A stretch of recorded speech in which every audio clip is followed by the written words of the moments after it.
Sure. Wait, is Derek going to say something? Okay. Hi, everybody. Thank you so much for having me. This conversation feels particularly important to me. I don't think our community has been ready for it for a while because I've tried many times over the years, but I'm really happy that it's finally happening, starting here.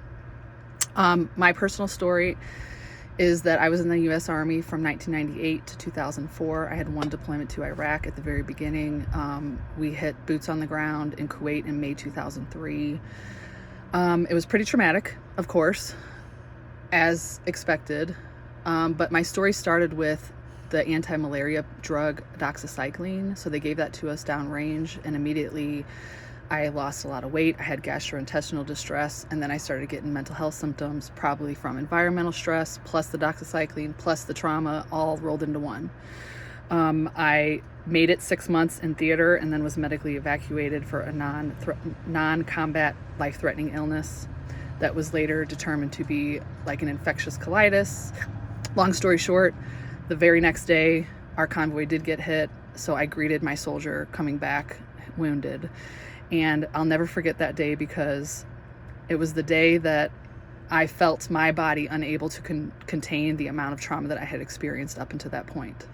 And it happened while my soldier was telling me the story, and I saw all the staples in him and the colostomy bag and just the traumatic look on his face.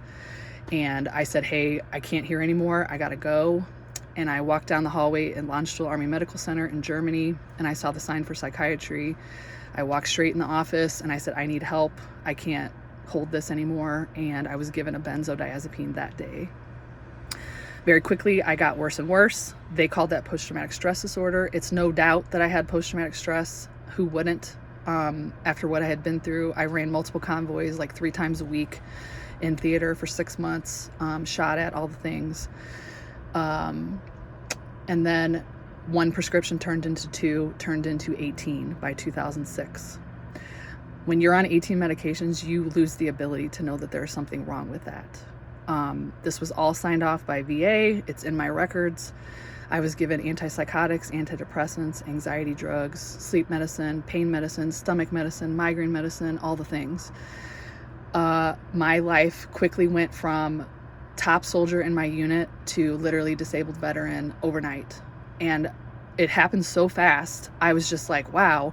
I felt like I caught some brain disease. It just landed on me, and I was never going to get better, and I'm disabled for life. I'm 100% disabled through VA. And so for the next 13 years, my life revolved around therapy offices telling people what was wrong with me, disability checks, retreats, every therapy you can think of, I have tried.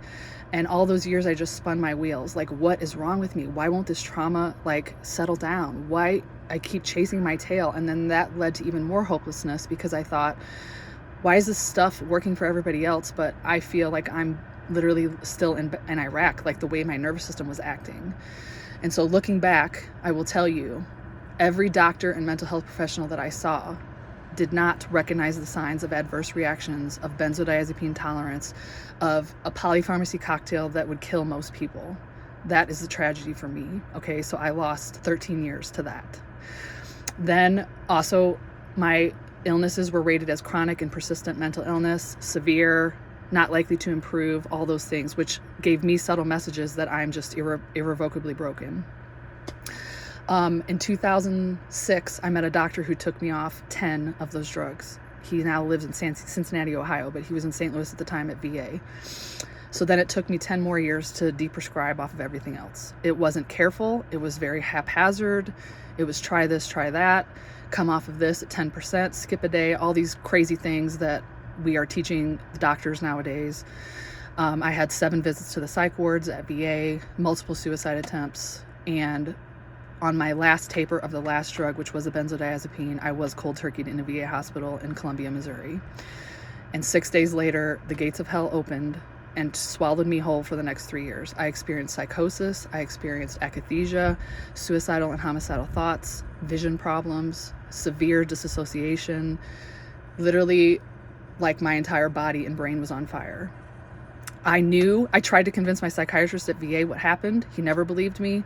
I was, threatened with diagnoses like agitated depression, functional neurological disorder. Not once was it the drug. It was always me. and that I was doing something wrong or I needed to go back on meds. But I knew as a 4.0 statistics tutor at Washington University in St. Louis that nothing else happened besides me being cold turkeyed off that drug. That led to me digging. I discovered Bob Whitaker. I discovered David Healy, some of the people that you're hearing from today. I started reading with my very injured brain and pieced it together that, Angie, you had a normal reaction to trauma. They medicated you. That was the wrong answer. Now you're injured and you're going to have to repair it. And if you go back and tell them, they're probably going to put you back on meds. So I fought for my fucking life, excuse my language, every second of every day for those first 3 years. In that process, I went back to school. I earned my master's of social work, literally sitting in a classroom, homicidal. I don't even know how I did it, but it was my saving grace. In 2019, I took this issue to a VFW legislative fellowship, walked on Capitol Hill with severe depersonalization, trying to talk to senators, doing my very best to try to advocate on this issue. And it was as if I was like speaking Spanish. And it wasn't for my lack of messaging. I was coached by Scout Comms, by VFW, by some of the best PR people with my white papers and everything. And it was like they just weren't ready to hear it, that the medications that we are giving veterans, especially these cocktails, especially long term, are actually contributing to the suicide epidemic. And I know that now because I experienced it.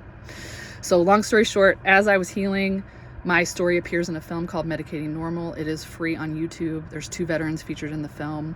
I went on tour with the film. I did over 180 screenings from my van, some in person. And then after a few years, I was like, okay, I think I'm tired of telling my story over and over again. It's time to coach. So now I am a deprescribing coach for people internationally. I am fully booked. I hear all the stories of all the things that mental health professionals and medical professionals misinterpret as this is just anxiety or this is just the person. And I have a lot to share about that, but I'll save that for later. So thank you for having me.